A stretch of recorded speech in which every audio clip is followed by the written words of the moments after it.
So, Brooklyn Nine-Nine is an American comedy show about the 99th precinct of the NYPD in Brooklyn and their detective squad. The show starts when they get a new captain who brings a lot of change in the precinct and the squad's lives. Now, here's why Brooklyn Nine-Nine is amazing. Now, I will not get into every little detail about why I love the show because that will lead to a lot of spoilers, which I don't want for this video.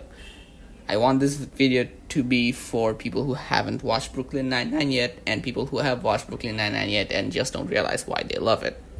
So, number one, of the 7 main characters, only 2 are white men. Usually in American sitcoms and series, most prominent characters are white men. So, not gonna mention which because that will take forever. So, it will be refreshing when you watch a series with less white men. Of these 2 men, one has a dozen hobbies, including local food critique, sewing, yoga, and other interests that are quote-unquote traditionally non-masculine. And this man is Charles Boyle, who is a very amusing character to watch. He's eccentric, he's loyal, and he's a massive sweetheart.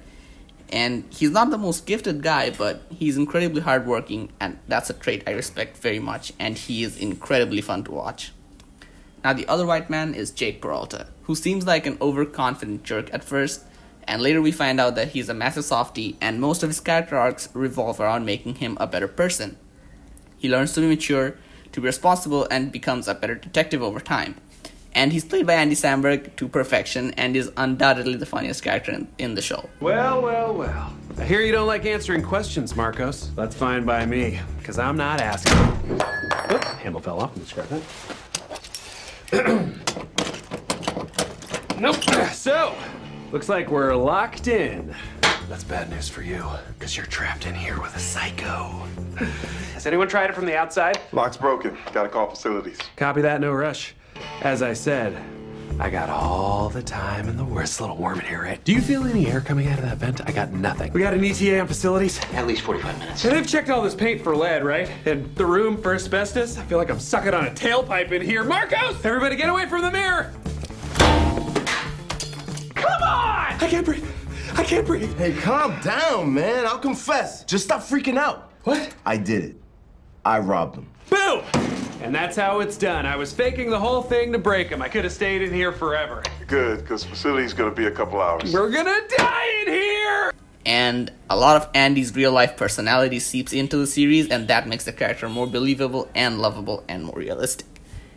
Now, one of the main casts, and my personal favorite, Captain Raymond Holt, is a middle-aged gay man who isn't a TV stereotype, who is lovingly committed. He brings up his husband in casual conversations throughout the show without it being the only important thing about him, and is one of the most unique characters I have ever seen on TV.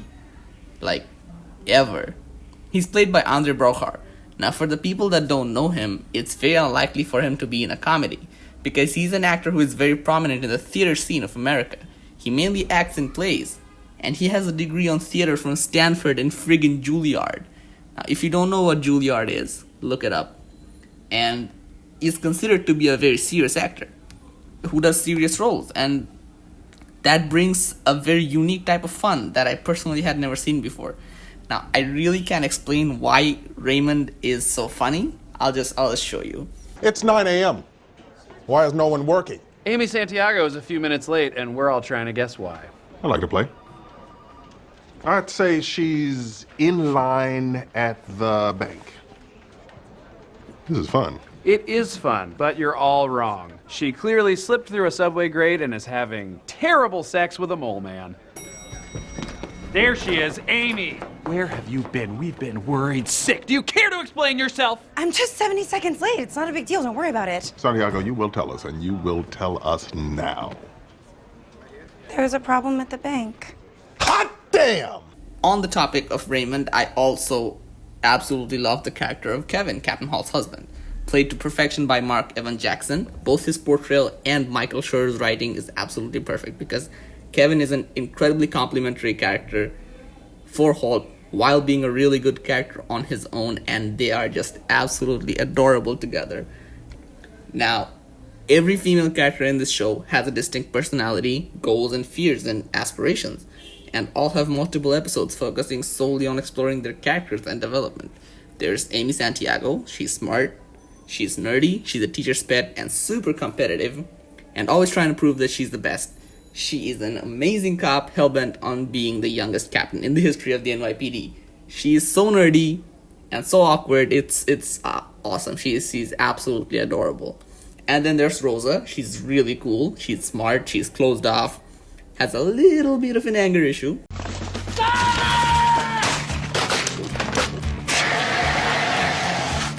One more step and you're next. I'll pay for that. Just a little bit. And she's a good friend, and she's super duper loyal, and she's awesome. And then there's Gina fucking Linetti, man. Come on. I love Gina so much. She is one of the best things about the show. She's such an awesome character. She's like an asshole all the time, but somehow is lovable. I don't know how that works, but it does. I guess Michael Schur just asked Chelsea Peretti to be herself, because writing a character like this, it's kind of impossible, even for Michael Schur. So, then again, she is too good. You're gonna love Gina. And then Terry Crews is a jacked up dad in the show. He plays Terry Jeffords. He's a yogurt-loving, soft dad of twins and a sergeant who absolutely loves the detective squad. He is such a wholesome character to watch and warms my heart all the time. And him being jacked up and a softie at the same time is so amazing.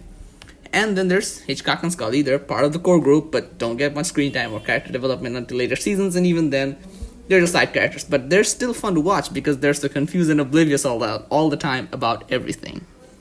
Now, there's humor in this show that never relies on offensive jokes or stereotypes. And that is genuinely funny. Like, there are a lot of shows and a lot of sitcoms trying to be funny and edgy by making offensive jokes or making stereotypes out of characters. Like this show. And yeah, it's genuinely funny with great comedic timing, like these. Hey there, Boyle. How was your weekend? Well, actually, I got a little sick. Oh, really? Sorry to hear that, man. Yeah, Bullets Over Broadway was on TV. I came down with a big old Diane Weist infection.